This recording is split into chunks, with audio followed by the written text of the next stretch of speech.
Welcome to Women of Revolution. This podcast is dedicated to exploring the important and overlooked role of women in the Haitian Revolution. So today, we'll explore the stories and struggles of brave Haitian women who put their lives on the line to fight for freedom, justice, and equality.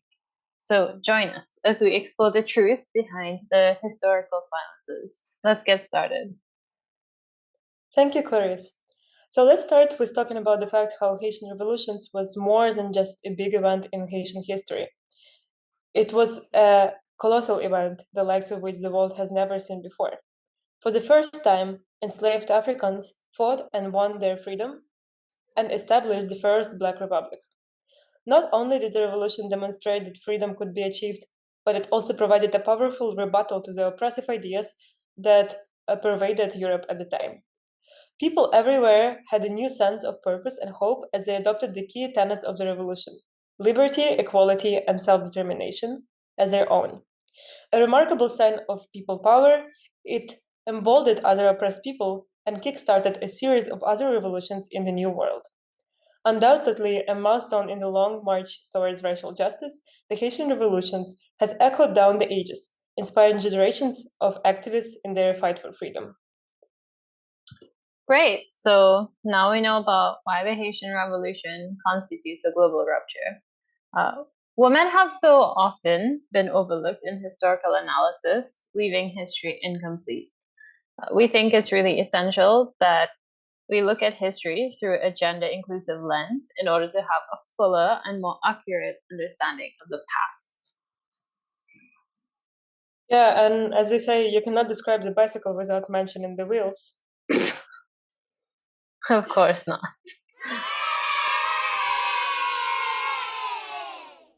Clarice, do you remember what was the hardest part of preparing for this podcast? Oh my God, the primary sources. The primary sources. They're so hard to get. We spend hours scouring the internet. It's so hard to find. And we found sources, but most of them featured men. How unfortunate for our podcast about women. Yes. At the same time, just from the fact that the overwhelming dominance of men in the primary sources, we can learn a lot. I have noticed that many primary sources come in a form of praising the glory and the revolution of the revolutionary leaders. Of course, the role of morale was important to keep the spirit of the revolution. However, it's evident that women were not seen as worthy of the loud pamphlets. Hear me out. So these are some abstracts from the poem You, O Great Emperor by Grenadier Gautarel, written in 1805. You, O great Emperor, you who laid low French power, restored abundance, let us know peace's delights once more, you whose fair grace floats to you to noble heights to take your place with the immortals. Here my halting words would sing your praise. You who cast off the curse of France, you who alone in memory's shrine flout the vil Frenchman's full and fell design, ever to shackle you. Oh, but in vain his base desire, for midst the baleful bane, Mars, god of war, chose you his favorite son. Now have you won by force of arms undone the scurvy foe.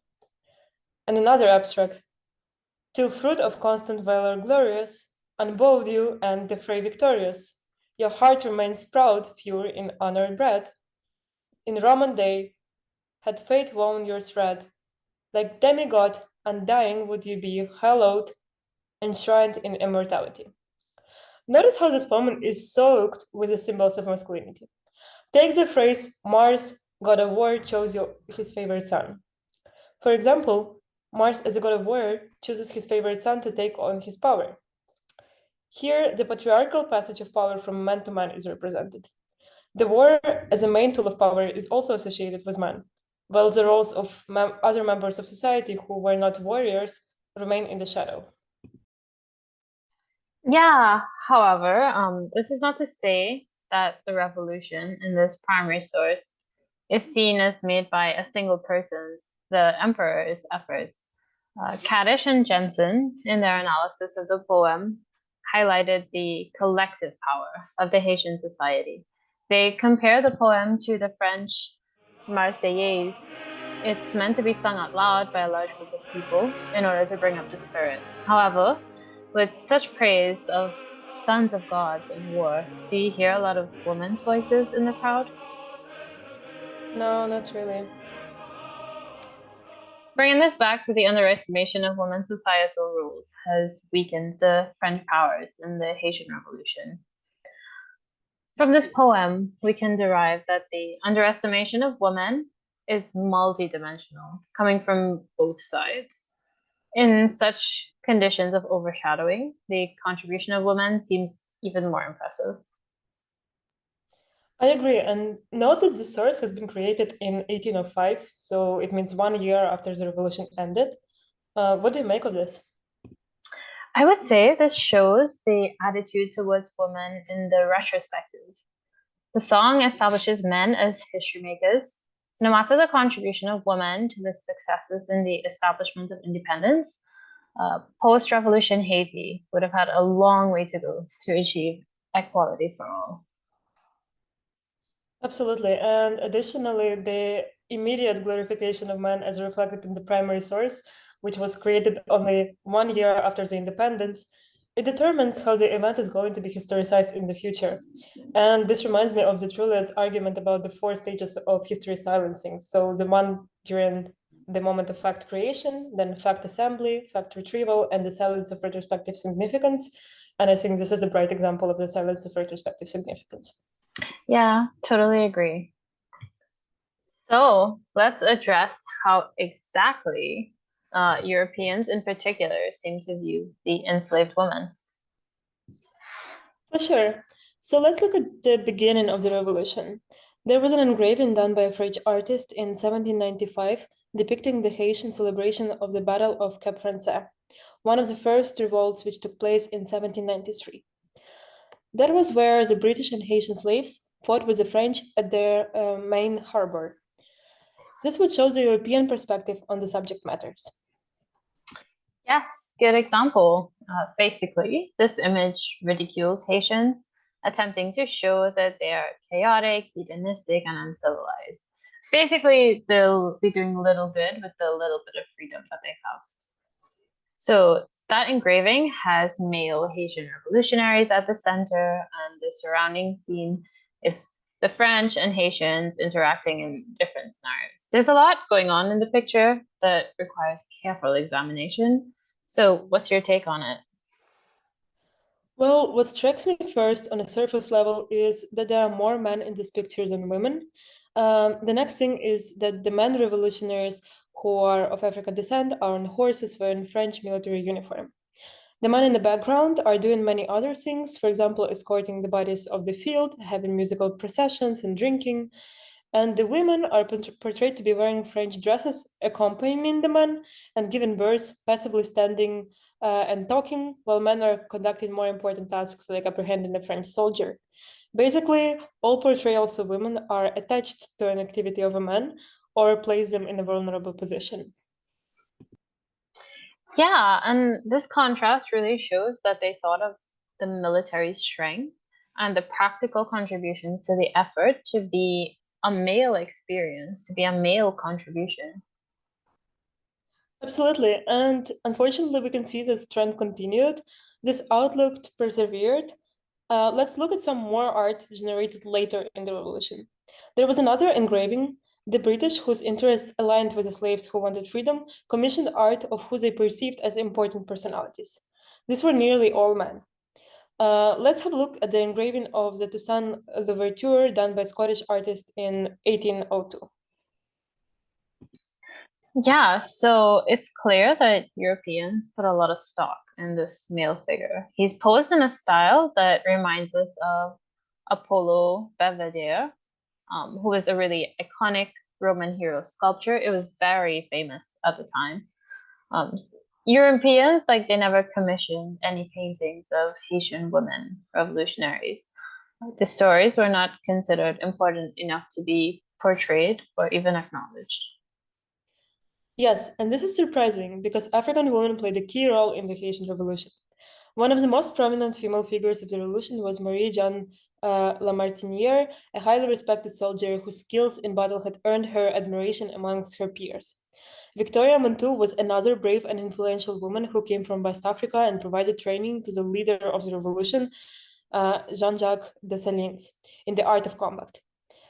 Suzanne Bellard, who rose to the rank of lieutenant in the Haitian army, was also renowned for her courage in battle and her strategic leadership during the war.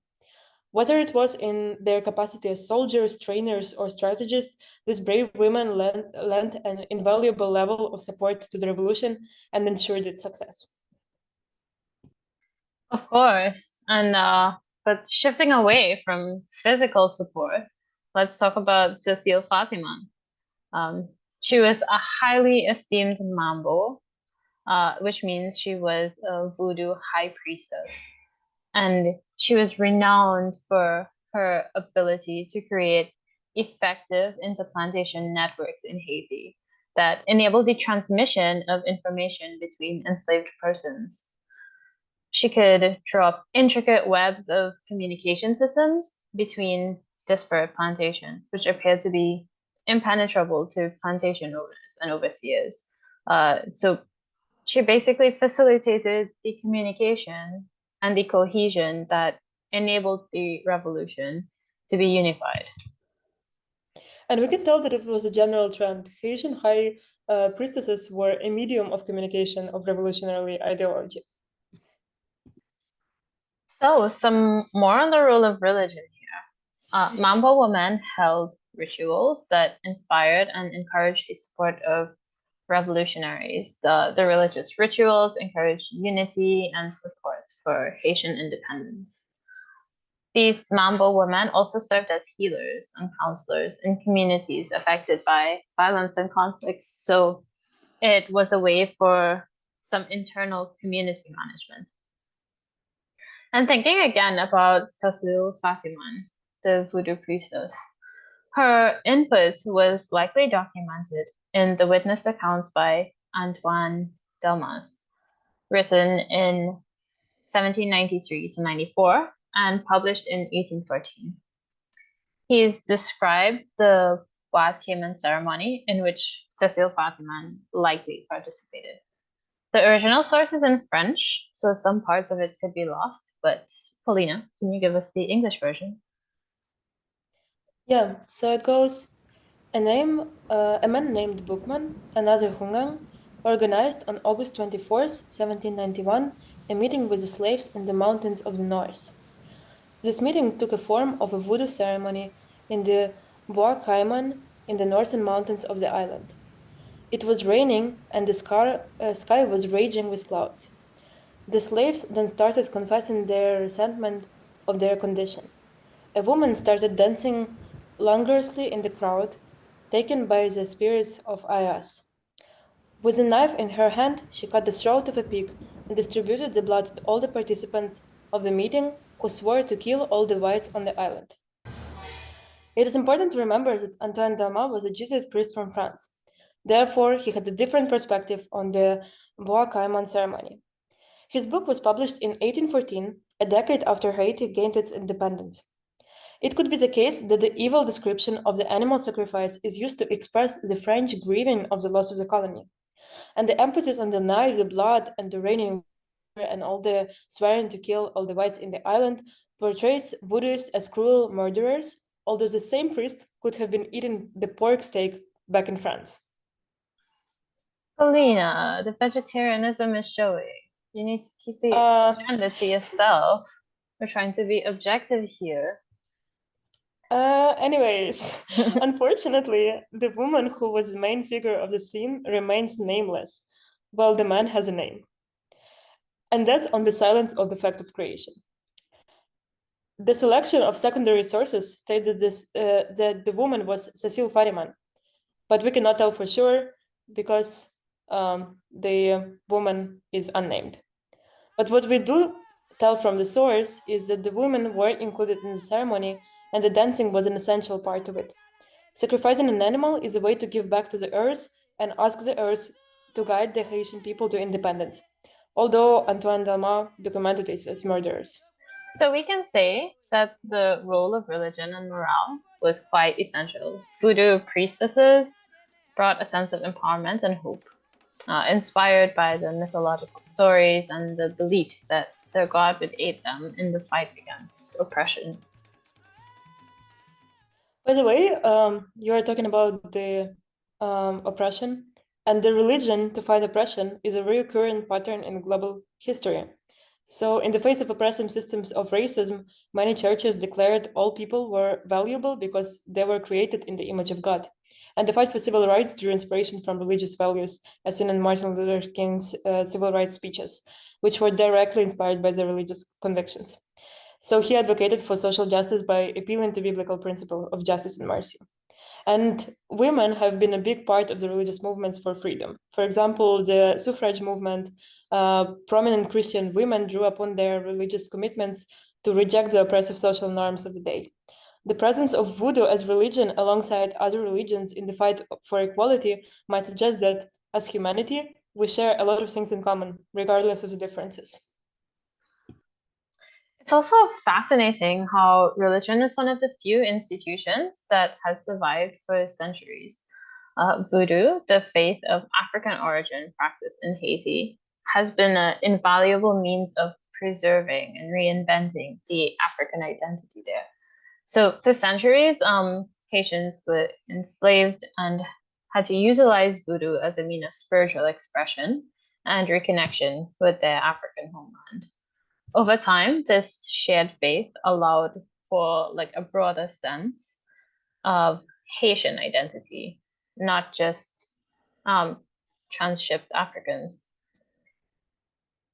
And by the way, did you know that the spirit of solidarity and resistance embodied by the Buddha religion still continues to influence Haitian society and the culture in the present day? And also, it has been exoticized and villainized by the West. So, one instance of it, remember how we were looking for the primary sources on Voodoo? We had to go through multiple websites presenting Voodoo as a possessed religion. And I specifically remember the webpage called Fascinating and Spooky Collection of Haitian Voodoo Art Objects. It was written by Neil Patrick in Vintage News. And the captions to the images included the captions like, "That's a real human skull on the top of this voodoo art, and all voodoo art is twisted. Voodoo art from Haiti constructed around a real human skull." Oh And no. all, yeah, a lot of skulls and a lot of twisted, and all voodoo art is violently twisted. So Talk about the danger of a single story. But regardless of the narratives like this, voodoo art, especially in relation to independence and the role of women in it, are still reflected in like contemporary voodoo flags, such as you'll see on the screen now. this in fact are so beautiful. Yeah, for sure. Wow, so note how many women with children are represented on these flags. So let's take a look at what really motivated the Haitian Revolution. Women in the country were the hardest hit. Not only were they enduring life on plantations, but they also had to deal with sexual assault and harassment. Some of them were too young to even truly understand what was happening. There was a lot of underage girls affected by this. And not to mention, women live longer than men, so they needed to navigate these issues for a longer period of time, which usually estimated to be like 5 years. Add to that the miscarriages due to lack of nutrition and the fact that they had to work just as hard as men, right up until the ninth month of pregnancy sometimes. It's not tough to see why women were pivotal to pushing the revolution forward. They had significantly more layers to their suffering. Absolutely. And motherhood was a particularly strong motivator for the acts of resistance, particularly the act of Marronage. Motherhood in Marronage communities was twice the rate as plantations, despite there being few births in Marronage communities, meaning that the mothers disproportionately sought Marronage. These brave women risked very harsh punishments and their lives for the chance of promising future for their children. Leaving everything and everyone they know behind in search for freedom and security was a tremendous feat. These women embody strength and resilience, making it essential to recognize and commemorate their experiences. They motivated the movement by their concern for the future generations and demonstrating that the enslaved could and needed to take action. French colonial powers were blind to the revolution potential of women. How much trouble can the undernourished, pregnant, overworked mothers really cause? Well, it turns out a whole lot. The Haitian Revolution was a monumental event in the history of Haiti, and much of its success can be attributed to the underestimation of Haitian women by French colonial powers. So during the colonial period, Haitian women had been relegated to subordinate positions, so they were not taken into account when the colonial powers planned their attempts to suppress the revolution. However, these women contributions proved essential to the revolution's success. They provided critical moral support through religion and by fighting. Moreover, they created networks of alliance and organized rounds of negotiations with the neighboring plantations to support their efforts. It's clear that if it hadn't been for their determination and resilience, the Haitian Revolution would not have been as successful as it was. So, one unnamed inspiring figure's courage and commitment to her daughter's freedom moved her to make a brave statement in her last moments. As she and her children walked towards their execution, she told them, "Rejoice, your rooms will not beget slaves." In her desperate situation, the one consolation was that she and her daughters would no longer contribute to the perpetuation of slavery.